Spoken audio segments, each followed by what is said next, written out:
على أشرف الأنبياء والمرسلين وعلى آله الطيبين الطاهرين وأصحابه الأكرمين أجمعين وعلى من تبعهم بإحسان إلى يوم الدين. أما بعد فأعوذ بالله من الشيطان الرجيم. بسم الله الرحمن الرحيم. اهدنا الصراط المستقيم صراط الذين أنعمت عليهم صدق الله العظيم وبلغنا وسندنا رسوله النبي الأمين الكريم ونحن على ذلك لمن الشاهدين والشاكرين والحمد لله رب العالمين. فقد قال الله تبارك وتعالى في شأن حبيبه الكريم: إن الله وملائكته يصلون على النبي يا أيها الذين آمنوا صلوا عليه وسلموا تسليما. اللهم صل على سيدنا محمد وعلى آله وصحبه أفضل صلواتك وعدد معلوماتك وبارك وسلم صلاة وسلاما عليك يا سيدي يا رسول اللہ صلی اللہ تعالی علیہ وسلم. صدر جلسہ حضرت العلامہ حافظ قاری محمد نظام الدین غوری صوفی قادری صاحب مدت فیوزہ، صدر بزم طلباء قدیم و محبان جامع نظامیہ، حضرت العلامہ مولانا حافظ سید بختیار صاحب مدت فیوزہ کامل جامع نظامیہ، اور جمیع ناظرین کرام، قبل اس کے کہ میں کچھ اپنے معروضات پیش کرنے کی سعادت حاصل کروں، منقبت کے چند اشعار پیش خدمت ہے کہ زمین ہند پہ نور حجاز بندہ نواز، زمین ہند پہ نور حجاز بندہ نواز، حرم کے جلووں میں ہے سرفراز بندہ نواز، حرم کے جلووں سے ہے سرفراز بندہ نواز، نقیب علم شریعت امین سر سلوک، نظام دی کے ہے دانائے راز بندہ نواز، چراغ فیض نصیر ان کے عشق کا محمود،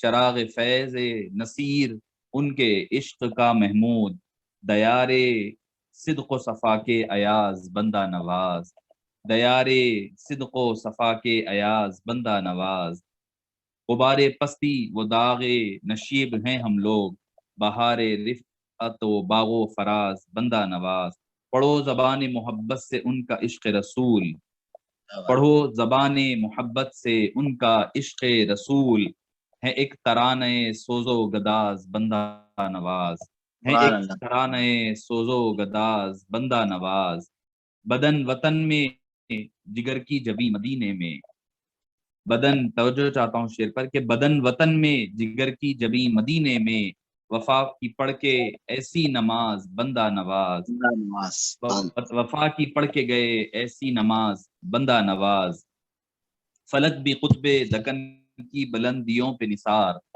فلک بھی قطب دکن کی بلندیوں پہ نثار، عروج فن کی ہے ایک شاہ باز بندہ نواز، جہاں میں پھیلی ہے گلبرگہ کے چمن کی مہک، ہے ان کے حسن و وجاہت تراز بندہ نواز، وہ سب کے دامن حاجت کو اب بھی بھرتے ہیں، گدا نواز وہ تونگر نواز بندہ نواز، گدا نواز تونگر نواز بندہ نواز، ملا ہے جن سے حقیقت کی منزلوں کا سراغ، ہے ایسے جلوے عشق مجاز بندہ نواز، زمین ہند پہ نور حجاز بندہ نواز۔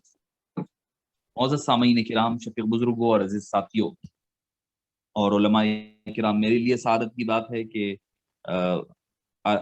معروف عالم دین اور ہمارے دوسرے درس کے دوسرے جو نگران کار ہے حضرت مولانا بختیار صاحب بھی تشریف فرما ہے۔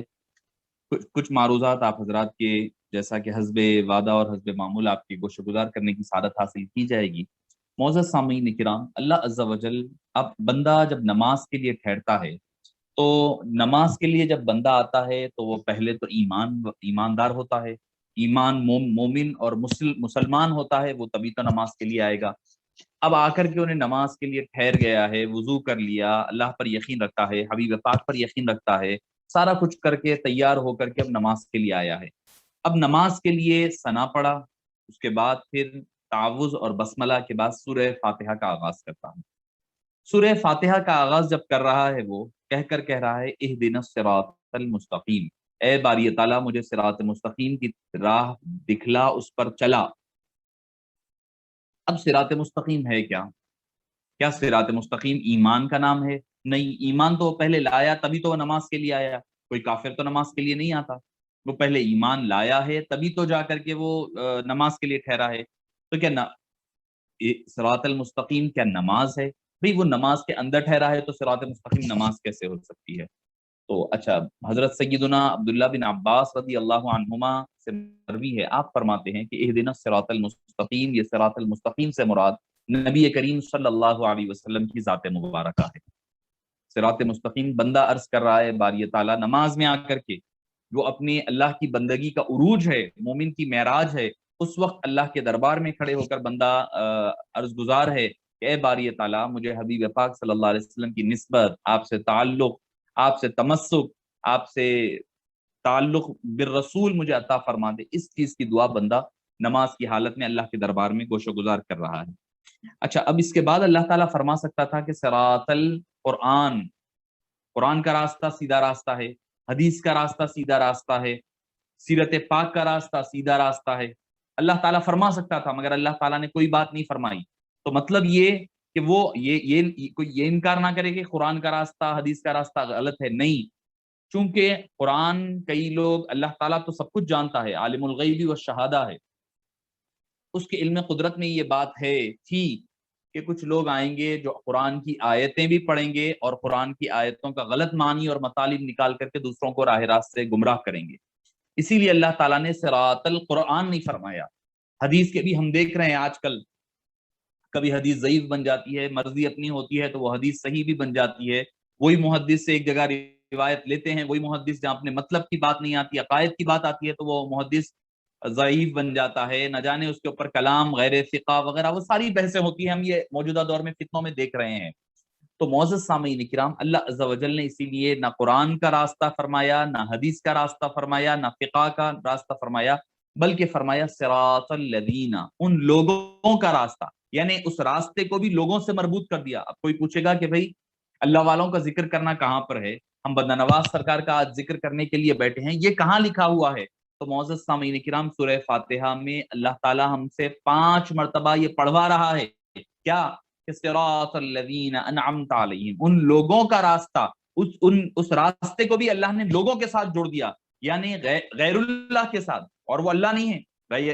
صراط الذین انعمت علیہم، وہ لوگوں کا راستہ جن پر تو نے انعام فرمایا، تو انعام اللہ نے فرمایا، تو اللہ کا راستہ، اللہ اس میں شامل نہیں ہے، اللہ نے جن پر انعام فرمایا ان لوگوں کے راستے پر چلا فرما رہے ہیں آپ۔ تو مطلب کیا ہوا کہ غیر اللہ سے استعانت کی جا رہی ہے، غیر خدا کی مدد، غیر خدا کا راستہ لیا جا رہا ہے، لوگ کہتے ہیں اللہ کی رسی پکڑو، اللہ کے راستے پر چلو۔ تو معزز سامعین کرام، اللہ تعالی ہمیں سکھلا رہا ہے، میرے محبوب جو بندے ہیں، جو انبیاء ہے، صدیقین ہے، شہداء ہے، صالحین ہے، ان کے دامن کو پکڑو گے تو تم میرے راستے تک پہنچ پاؤ گے۔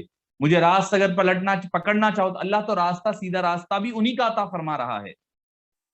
تو معزز سامعین کرام، اللہ کے نیک بندے، صالحین، صدیقین، شہداء، انبیاء، ان لوگوں کا تذکرہ کرنا، یہ 5 وقت ہم اپنی نمازوں میں کہہ رہے ہیں۔ تو جو بندہ نماز میں تو سورہ فاتحہ پڑھے، نماز کے بعد نکل کر کے اگر وہ اولیاء کرام سے، انبیاء کرام سے بغاوت کرتا ہوا نظر آئے تو سمجھ جائیں کہ اس کے دل پر سورہ فاتحہ نے، نماز نے اثر نہیں کیا ہے، اور نہ اس نے قرآن کو صحیح پڑھ پایا، سمجھ پایا، نہ اس کو نماز کا فیض مل پا رہا ہے۔ تو معزز سامعین کرام، یہ مختصر سی تمہید کے بعد، یوں تو دنیا بھر میں کئی اولیاء، علماء، صلحاء پیدا ہوئے ہیں، ہوتے رہے ہیں اور ہوتے رہیں گے صبح قیامت تک، کیونکہ یہ نظام چلنا ہی ہے، چلنا ہے یہ نظام صبح قیامت تک۔ کیوں؟ کیونکہ اللہ تعالیٰ کیا فرماتا ہے، یا ایھا الذین آمنوا اتقوا اللہ وکونوا مع الصادقین، اے ایمان والو، تو ایمان والے قیامت تک رہیں گے، یہ بات طے ہے۔ جب ایمان والے رہیں گے، وکونوا مع الصادقین، اور سچے لوگوں کے ساتھ ہو جاؤ، تو سچے لوگ بھی قیامت تک رہنی ہیں۔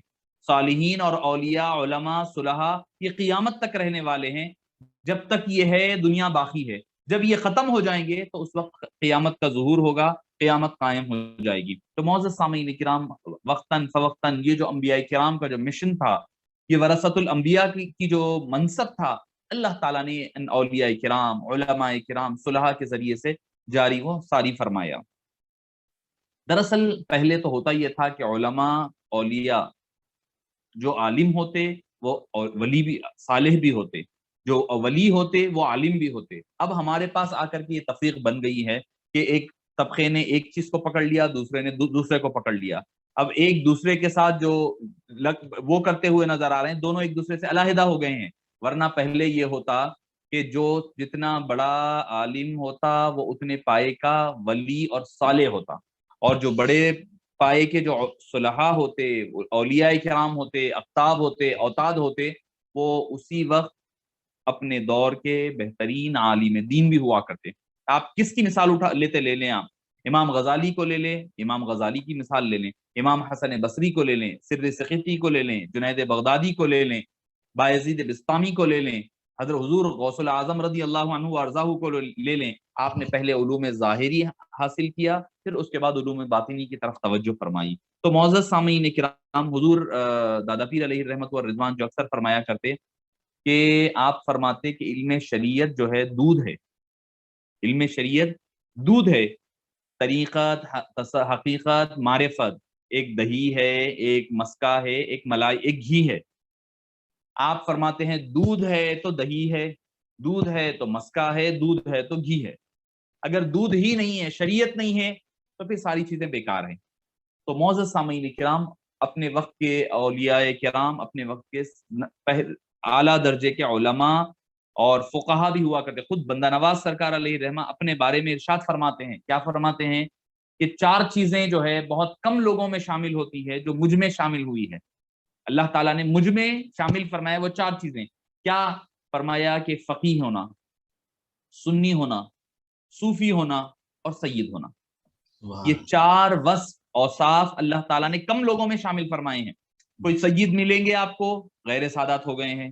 اچھا سید بھی ہے، سادات بھی، سید بھی ہے، سنی بھی ہے، وہ فقیہ نہیں ملیں گے آپ کو.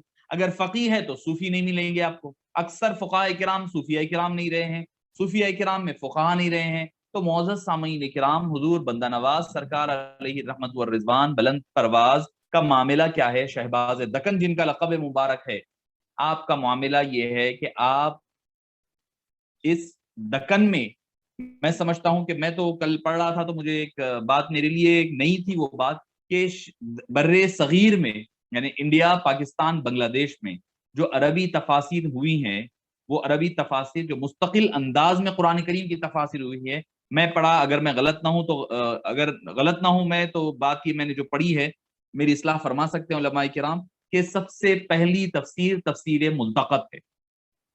دوسری ماہر شریف کے جو ہے ان کی ماہر شریف کی جو بمبئی کے ہے وہ حضرت کی دوسری تفسیر ہے، واللہ عالم بالصواب، جیسے کہ میں نے پڑھا ہے. تو معزز سامعین کرام، علمی فیضان دیکھیں آپ. حضور بندہ نواز سرکار علیہ رحمت والرضوان کی حیات مبارکہ کے کئی جہتیں ہیں. وہ ان کا خاندان بے مثال، ان کی ذات بے مثال، وہ صوفی بے مثال، وہ ولی بے مثال، وہ مفسر بے مثال، محدث بے مثال، فقیہ بے مثال. ایسی شخصیت ہمیں سلسلہ عالیہ چشتیہ میں بہت کم ملتی ہے سارے سلسلے میں، کہ جس نے ایسا اللہ نے ان کو کمال عطا فرمایا ہے کہ 107 یا 8 سال کی عمر، کیونکہ 104 کسی روایتوں میں آیا ہے، 108 سال بعض روایتوں میں آیا ہے. 108 سال عمر بھی لے لیں، 104 سال عمر ہے، آپ کی کتابوں کی تعداد بھی 106 ہے. 106 کتابیں آپ نے رقم فرمائی ہے، تصنیف و تالیف فرمائی ہے. آپ کے القاب جو ہیں، آپ کو کنیت ابو الفتح، صدر الدین، محمد حسینی، اور آپ کے القاب میں شہباز دکن ہے، بلند پرواز ہے، بندہ نواز ہے، گیسو دراز ہے. اچھا گیسو دراز کے حوالے سے حضرت شیخ محقق شیخ عبدالحق محسن دہلوی علیہ رحمہ اخبار الاخیار میں فرماتے ہیں کہ ایک مرتبہ آپ اپنے پیر و مرشد کی پالکی لے کر جا رہے تھے. تو پالکی لے کر جب آپ جا رہے تھے تو پیر کو ٹھوکر آپ کے پیر کو حضرت چراغ الدین محمود دہلوی علیہ نصیر الدین چراغ دہلوی علیہ رحمہ کو لے کر جا رہے ہیں پالکی میں، اور آپ کی چونکہ گیسو لمبے تھے، تھوڑا لمبے تھے، اور آپ کے گیسو جو ہے ان کی پالکی میں اٹک گئے، اور جس کی وجہ سے وہ ٹوٹ بھی گئے تھے، جب سے آپ گیسو دراز کہلائے جانے لگے. یہ شیخ عبدالحق محسن دہلوی علیہ الرحمت والرضوان کا قول مبارک ہے اخبار الاخیار میں. اشرف سمنامی علیہ الرحمہ فرماتے ہیں کہ قبیلہ جو بغداد میں رہتا ہے، عراق میں رہا، افغان میں رہتا تھا، اور وہ خالص سادات کرام کا، حقیقی سادات کرام کا قبیلہ تھا، ان کو وہاں پر گیسو دراز کے نام سے مشہور ہوا کرتے اور وہ جانے جاتے تھے. یہ آپ کی گیسو دراز رہنے کی وجہ تسمیہ جو ذکر ہوتی ہے وہ آپ کی، اور آپ کے گیسو مبارکہ بھی لامبے تھے، اور جیسے کہ حدیث پاک میں بھی آتا ہے کہ وفرا، لما اور جمع جو 3 قسمیں بیان کی گئی ہے شمائل ترمذی شریف میں، اسی کے مطابق، سنت کے مطابق رہا ہے۔ حسینی سادات کرام ہیں، حضرت امام زین العابدین رضی اللہ عنہ وارضاہ کی آل مبارک میں 22ویں پشت میں آپ کا سلسلہ نسب جا کر کے نبی کریم صلی اللہ علیہ وسلم سے ملتا ہے۔ آپ کے والد ماجد علیہ الرحمہ سید راجہ یوسف قتال حسینی علیہ الرحمہ، جن کو قاتل و مقتول کہا جاتا تھا، جن کو قاتل و مقتول اس لیے کہا جاتا تھا کہ آپ اپنی 10 سال کی عمر مبارک سے نفس کو مار رہے تھے، نفس کو مارا کرتے، تو اسی لیے آپ کا لقب مشہور ہو گیا قاتل و مقتول۔ حضور بندہ نواز سرکار کے والد ماجد علیہ الرحمہ جو محمد یوسف سید راجہ کے نام سے مشہور تھے۔ آپ ایک مرتبہ ایک صوفی کے پاس لے کر کے گئے حضرت بندہ نواز سرکار کو اور آپ کے بڑے بھائی کو، چندن حسینی علیہ رحمت و رضوان، جن کا سلسلہ حضرت شاہ خاموش علیہ رحمت و رضوان تک چلتا ہے۔ جو نامپلی پر حضرت شاہ خاموش علیہ رحمت و رضوان ہے، وہ حضور بندہ نواز سرکار کے بڑے بھائی، ان سے وہ سلسلہ چلا ہے۔ تو آپ نے فرمایا، آپ کے والد ماجد نے مجذوب کے پاس لے کر گئے اور پوچھا کہ بھئی میرے بچوں کے لیے دعا فرمائی، اور وہ مجذوب کا ایسا معاملہ تھا، وہ جب دیکھتے تو ظاہر دیکھتے، باطن بھی ان کو نظر آ جاتا اور مستقبل کی بھی پیشن گوئی فرماتے۔ آپ نے آپ کے بڑے بھائی حضرت چندن علیہ رحمت و رضوان کے بارے میں فرمایا یہ بہت بڑے تاجر بنیں گے، اور حضرت آپ نے والد ماجد نے پوچھا کہ یہ محمد کے بارے میں آپ کیا کہتے ہیں، سید محمد جو حضرت بندہ نواز سرکار ہے، ان کے بارے میں آپ کیا فرماتے ہیں؟ آپ اوپر نظر اٹھائے اور لوح محفوظ کو دیکھا، ان کی لوح و قلم کو دیکھا، آپ کی تقدیر مبارک کو دیکھ کر کے فرمانے لگے کہ میرا علم جو کہتا ہے، میری جو تجربہ وغیرہ کہتا ہے، یہ لڑکا بہت آگے جائے گا، یہ لڑکے کو اللہ تعالیٰ بہت مقام اور مرتبہ عطا فرمائے گا۔ پھر فرمانے لگے کہ میں نے کئی لوگوں کی تقدیریں پڑھی ہے، دیکھا ہے، اور کئی کے مستقبل کے بارے میں کئی لوگوں کو بتلایا بھی ہے، مگر اس بچے کے مستقبل اور ان کا مقام اتنا بلند ہے، اتنا بلند ہے کہ میری وسعت نظری جو ہے وہاں پر ختم ہو جا رہی ہے، اس سے بھی ماورا ان کا مقام اور مرتبہ ہے۔ حضور بندہ نواز گیسو دراز علیہ رحمت و رضوان کا آپ کے والد ماجد کی بچپن میں وفات کے بعد آپ دولت آباد تشریف لائے، یہیں پر سکونت پذیر ہو گئے، اور حضرت نصیر الدین چراغ دہلوی علیہ رحمہ جو حضرت نظام الدین اولیاء محبوب الہی علیہ رحمت و رضوان کے خلیفہ خاص تھے۔ تو آپ کے طریقے اچھا کس قدر قربت ہے حضرت خواجہ بندہ نواز یسو دراز علیہ رحمہ کو سلطان الہند سے، حضرت خواجہ معین الدین چشتی اجمیری علیہ رحمت و رضوان سے۔ حضرت خواجہ معین الدین چشتی اجمیری علیہ رحمہ کے خلیفہ خاص ہے حضرت خواجہ بختیار کاکی راست، آپ کے خلیفہ خاص ہے بابا فرید الدین گنج شکر علیہ الرحمہ، اور آپ کے خلیفہ ہے خواجہ نظام الدین اولیاء محبوب الہی علیہ رحمہ، ان کے خلیفہ ہے نصیر الدین چراغ دہلوی علیہ رحمہ، محمود دہلوی علیہ رحمہ، اور آپ کے خلیفہ ہیں حضرت بندہ نواز گیسو دراز علیہ رحمت و رضوان۔ 15 سال کی عمر مبارک اور 20 سال کے ہوتے ہوتے آپ نے ظاہری علوم پورے حاصل فرما لیے۔ اب اس کے بعد شیخ طریقت سے پوچھا اپنے شیخ سے کہ کیا میں اب ظاہری علوم ہو گئے ہیں، کیا باطنی علوم کی طرف، تصوف و طریقت کی طرف بڑھوں؟ تو آپ کے پیر و مرشد نے فرمایا کہ نہیں، آپ ظاہری علوم کی طرف ہی اور زیادہ توجہ فرمائیے، چونکہ اللہ تعالیٰ آپ سے بہت کام لینا چاہ رہا ہے، اور میرے لیے بھی میں تم سے علوم کے حوالے سے بہت بڑا کام لینے والا ہوں۔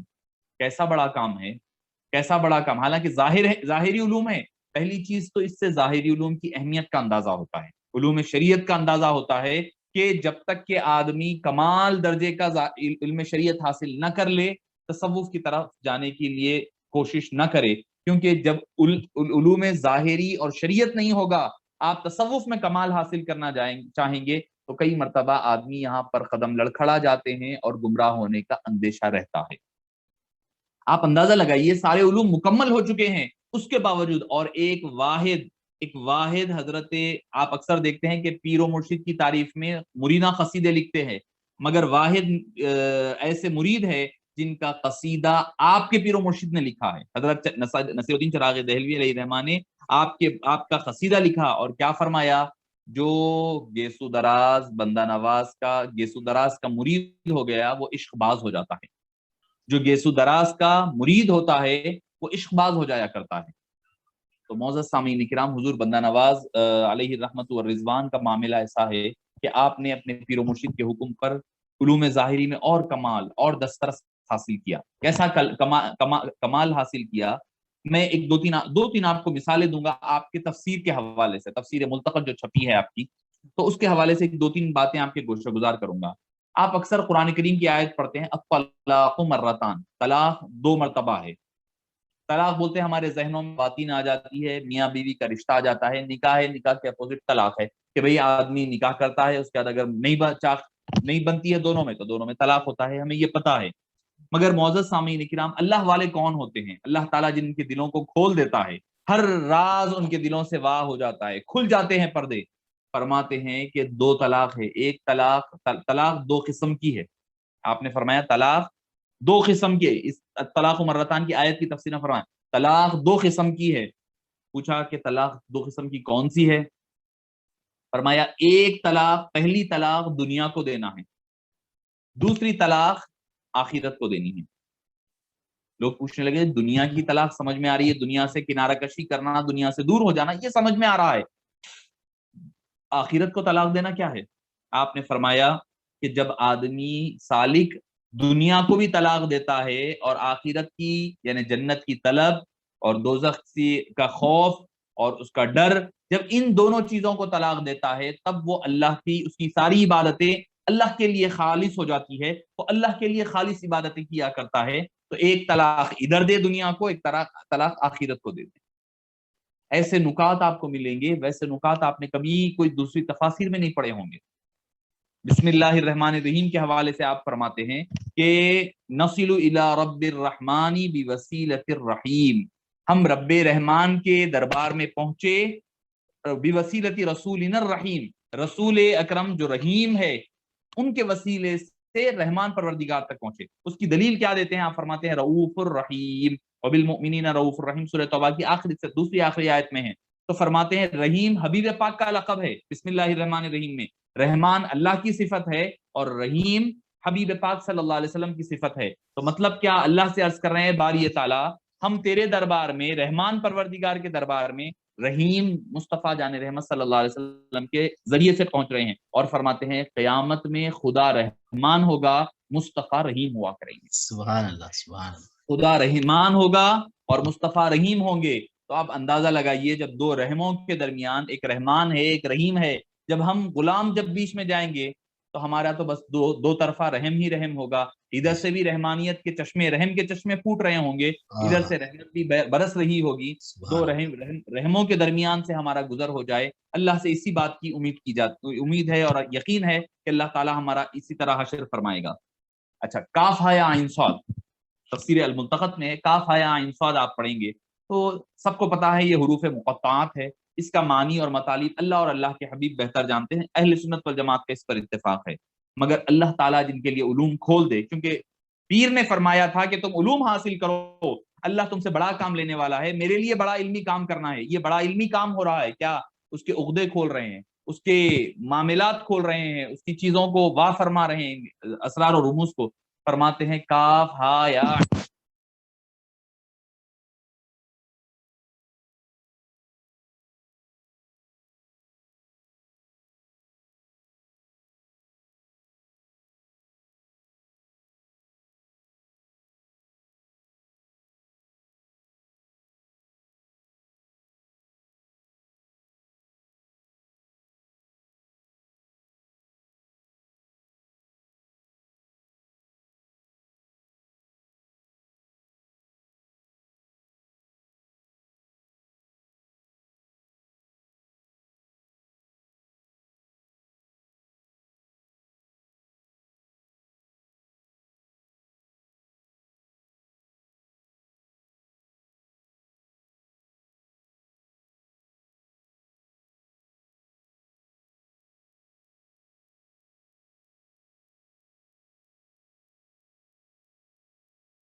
السلام علیکم ورحمۃ اللہ وبرکاتہ. وعلیکم السلام. شاید کوئی تھوڑا سا ٹیکنیکل ایرر کی وجہ سے تو میں عرض کر رہا تھا کہ کاف ہا یا عین صاد کے حوالے سے آپ فرماتے ہیں کہ کن حالکن، کن ہادین، کن ہادین یا رسول اللہ. کاف سے کن، ہا سے ہادین، یا سے یا رسول اللہ، عین سے کاف ہا یا عین، عین سے بارے میں فرماتے ہیں کہ الا عیننا، کاف ہا یا عین صاد، وصفاتنا، وصفتنا اور صفاتنا، آپ فرماتے ہیں کن ہادین یا رسول اللہ الا عیننا وصفاتنا، کہ اللہ تعالیٰ حبیب پاک کو فرما رہا ہے کن ہادین یا رسول اللہ، اے اللہ کے رسول، اے رسول اللہ آپ ہادی بن جائیے، آپ ہدایت راستہ بتانے والے، عقدے کھولنے والے بن جائیے، الا عیننا، اللہ کی ذات کی طرف، وصفاتنا اور اس کی صفات مبارکہ کی طرف۔ تو فرماتے ہیں کہ اللہ کے دربار میں اللہ کی ذات کو بھی سمجھنا ہے تو حبیب کے ذریعے سے سمجھنا ہوگا، اس کی صفات کو بھی جاننا ہوگا تو حبیب پاک صلی اللہ علیہ وسلم کے صدقے و طفیل اور اس کے واسطے اور وسیلے کے بغیر نہیں آگے جا سکتے۔ اچھا، آپ کے ملفوظات مبارکہ میں ایک دو باتیں عرض کر دوں تاکہ ملفوظات کا بھی احاطہ ہو جائے۔ آپ سے پوچھا گیا کہ زندگی افضل ہے یا موت افضل ہے؟ حضور بندہ نواز سرکار سے پوچھا گیا کہ زندگی افضل ہے یا موت افضل ہے؟ آپ فرمانے لگے جب تک حبیب پاک بقیر حیات تھے زندگی افضل تھی، جب آپ دنیا سے پردہ فرما چکے ظاہری دنیا سے تو اب موت افضل ہے۔ یعنی حبیب پاک کو جب تک زندگی تھی تو حبیب پاک کو دیکھنے کے لیے زندہ رہنا وہ افضل ہے، جب حبیب پاک دنیا سے پردہ فرما چکے تو اب قبر میں حبیب پاک کا دیدار ہونا یقینی ہے، تو فرماتے ہیں کہ اب موت افضل ہے تاکہ جب موت میں ہم مر جائیں گے تو حبیب پاک صلی اللہ علیہ وسلم کی دیدار سے فیضیاب ہوں گے۔ اور وقت کے حوالے سے فرماتے ہیں آپ رحمہ اللہ کہ نماز کی قضا ہے مگر وقت جو آپ کا فوت ہو جاتا ہے اس کی کوئی قضا نہیں ہے، یعنی وقت کی قدر کرنے کے بارے میں بتا رہے ہیں۔ ہمارے پاس اکثر دیکھنے میں آتا ہے بیکاری وقت کے ایسے ہی ضیاع ہوتا ہے، بیٹھ گئے محفلوں کے محفلیں، بس چٹ چاٹ ہونے لگتی ہے، غیبتیں چغلی وغیرہ ہوتی ہے اور بات ختم ہو جاتی ہے، محفلیں نشست ہماری ختم ہو جاتی ہے۔ بندہ نواز سرکار علیہ رحمہ فرماتے ہیں کہ نماز کی قضا ہو سکتی ہے مگر جو وقت اب یہ آپ کا وقت ہے یہ گزر گیا، یہ پلٹ کر واپس آنے والا نہیں۔ تو وقت کی اہمیت اور اس کی قدردانی کرنے کے لیے آپ فرمایا کرتے۔ حضور بندہ نواز سرکار علیہ رحمت و رضوان فرماتے کہ آپ صحابہ کرام کی تعظیم وغیرہ کے حوالے سے فرماتے، ایک عجیب منفرد نقطہ مجھے نظر آیا آپ کے ملفوظات میں۔ آپ نے فرمایا کہ حضرت ابو بکر صدیق اور حضرت عمر فاروق رضی اللہ عنہما دونوں خسر ہیں آپ صلی اللہ علیہ وسلم کے، اور حضرت عثمان غنی، حضرت مولا کائنات رضی اللہ عنہما وکرم اللہ وجہہ الکریم، یہ دونوں داماد ہیں۔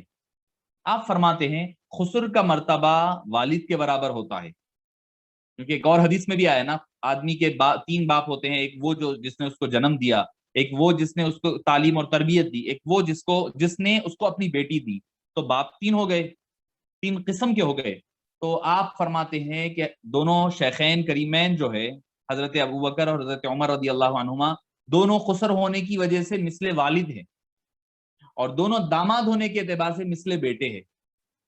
آپ فرماتے ہیں کہ باپ کا ادب کیا جاتا ہے اور بچوں سے محبت اور الفت کی جاتی ہے، تو فرماتے ہیں کہ ادب بھی ضروری ہے دونوں کا، ادھر نیچے دونوں کی محبت بھی ضروری ہے۔ اگر اس میں چونکہ وہ عقیدہ جو اہل سنت والجماعت کا احناف کا ہے، حضرت امام اعظم ابو حنیفہ کا کہ حب الشیخین فضیلت الشیخین وحب الخنتین والمسح علی الخفین کا یہ جو عقیدہ ہے، اس عقیدے کی ترجمانی آپ نے دوسرے الفاظ میں فرمائی ہے۔ معزز سامعین کرام، حضور بندہ نواز سرکار علیہ رحمت و رضوان کا معاملہ کیا ہے؟ معاملہ یہ ہے آپ کا کہ آپ خود کھاتے نہیں بلکہ لوگوں کو کھلایا کرتے تھے۔ کیسے کھلایا کرتے کہ آپ کے لنگر میں خزانہ لگا رہتا کھانے پینے کا، وہ سب کو کھلا دیتے، خود بھوکے رہتے، سو کی روٹی نکال کر کے کھایا کرتے۔ حضرت آپ کے پیر و مرشد آپ کا حصہ الگ سے پلیٹ میں رکھ کر کے الگ سے پہنچاتے، ان کو پہنچا دیا کرتے تو وہ بھی لے جا کر کے کسی غریبوں کو بندوں کو کھلا دیا کرتے۔ اسی وجہ سے آپ کا نام، آپ کا اسم مبارک بندہ نواز ہے۔ آج دیکھ لیں کیا حال ہے، 600 سال گزر چکے ہیں مگر اس کے باوجود بھی آپ کی بارگاہ مرجع خلائق بنی ہوئی ہے، ہر کوئی آپ کے دربار میں آ رہا ہے، آ کر کے لطف اندوز ہو رہا ہے، فیضیاب ہو رہا ہے۔ آپ دیکھتے ہیں کہ کوئی ڈاکٹر کے پاس اگر آپ جائیں گے، اگر ڈاکٹر سے فائدہ نہیں ہو رہا ہے تو آپ دوبارہ وہ ڈاکٹر کے پاس نہیں جاتے، مگر حضور بندہ نواز سرکار کا معاملہ کیا ہے، آپ کے دربار میں جو جس ارادے سے جاتا ہے، کوئی اگر علم کے لیے جائے تو علم نوازتے ہیں، کوئی اگر فضل لینے کے لیے جائیں فضل نوازتے ہیں، روحانیت کے لیے جائیں تو روحانیت، جو چیز کی ارادہ اور تمنا لے کر کے بندہ حاضر ہوتا ہے، حضور بندہ نواز گیسو دراز رحمہ اللہ وقدس اللہ سرہ العزیز عطا فرمایا کرتے۔ آخری ایک آپ کی کرامت ذکر کر کر کے میں اپنی گفتگو ختم کر دوں۔ اس سے پہلے وہ ایک آپ کے پاس ایک شخص آیا اور آ کر کہنے لگا کہ میرے پیر و مرشد کا انتقال ہو گیا ہے، ان کی نماز جنازہ پڑھانے کے لیے تشریف لائیے۔ حضور بندہ نواز کچھ علمی کام میں مصروف تھے، آپ نے اپنے بیٹے، ایک روایت میں پوتے بھی ہیں، ان کو کہا کہ جاؤ جا کر کے نماز، پوتے ہیں اکثر تو جا کر کے نماز جنازہ پڑھا دو۔ تو وہ گئے، جا کر کے دیکھا تو کیا ہے، ان کی قبر میں وہاں پر مسائل الجھے ہوئے ہیں، لوگ قریب آنے سے ڈر رہے ہیں، وہ کچھ معاملات خراب ہونے لگے ان کے پیر کے۔ تو آپ نے فرمایا، بندہ نواز سرکار علیہ الرحمٰن نے جب آپ کو اطلاع دی گئی تو آپ نے فرمایا، بندہ نواز سرکار نے فرمایا، جن کو اپنی قبر کی کوئی فکر نہیں ہے، اپنی قبر کا حال نہیں معلوم، لوگوں کی ذمہ داریاں لیے بیٹھے ہیں، لوگوں کی ذمہ داریاں لیے بیٹھے ہیں، مگر خود کو اپنی کی کوئی فکر اور خبر نہیں ہے۔ اس کے علاوہ آخری بات کرامت کے حوالے سے ایک آپ کی گوش گزار، چونکہ کرامت مقصود نہیں ہوتا بلکہ محمود ہوا کرتی ہے، تو اسی لیے میں حضرت کی کرامت ذکر کر کر کے اپنی گفتگو ختم کر دوں۔ جیسا کہ اعلان کیا گیا تھا کہ حضرت مولانا بختیار صاحب کا بھی خطاب سماعت فرمانا ہے۔ ایک خاتون آئی آپ کے پاس دربار میں، آ کر عرض کرنے لگی کہ پلاننگ کے تحت پورا پلان کر کر کے بچے کو، اپنے بیٹے کو ڈولے میں لٹا کر کے لے کر آئی جنازہ، لا کر کہنے لگے کہ حضرت نماز جنازہ پڑھی ہے۔ آپ نے فرمایا میں زندوں کا جنازہ نہیں ہوتا، زندوں کی نماز جنازہ نہیں ہوتی۔